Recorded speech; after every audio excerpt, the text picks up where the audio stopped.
विशेष मोहीम अंतर्गत स्थानिक गुन्हे शाखेची जिल्हाभरात अवैध व्यवसायांवर कडक कारवाई। सट्टा, मटका, जुगार, दारू आदी अवैध धंदे छुप्या पद्धतीने सुरू असल्यास कडक कारवाई। जिल्हा पोलीस अधीक्षक। दारू व जुगाराचे एकूण 93 केसेस होत 18,68,829 रुपयांचा मुद्देमाल जप्त। नंदुरबार जिल्हा पोलीस अधीक्षक श्रवण दत्त एस यांनी सातत्याने अवैध व्यवसायांविरोधात सुरू केलेल्या कारवाईचे सत्र हे आगामी सण उत्सवाच्या अनुषंगाने देखील महत्त्वाचे ठरत आहे। त्यामध्ये अवैधरित्या दारूची विक्री, साठा व वाहतूक करणारे तसेच अवैध जुगारांविरोधात कारवाईची जिल्हा पोलीस दलाने धडक मोहीम हाती घेतली आहे व त्याबाबतच्या सक्त सूचना देऊन कारवाईत सातत्य ठेवण्याबाबत जिल्हा पोलीस अधीक्षक श्रवण दत्त एस यांनी वेळोवेळी निर्देश दिले आहेत।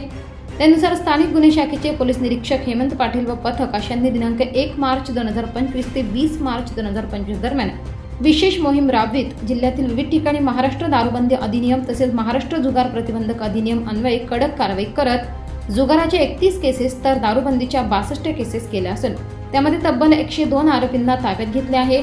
विशेष बाब सदर कारवाईमध्ये जिल्हाभरात अवैध बाबींवर कारवाई करत स्थानिक गुन्हे शाखेला एकूण 18,68,829 रुपयांचा मुद्देमाल हस्तगत करण्यात यश आले आहे। तर यापुढे देखील जिल्ह्यात अवैधरित्या किंवा छुप्या पद्धतीने कोणीही अवैध व्यवसाय सुरू ठेवल्यास त्यांच्यावर कडक कायदेशीर कारवाई करण्यात येईल। याबाबत पोलीस अधीक्षक श्रवण दत्त एस यांनी यावेळी स्पष्ट केले आहे। 24 लाईव्ह महाराष्ट्र न्यूजसाठी योगेश पवार, नंदुरबार।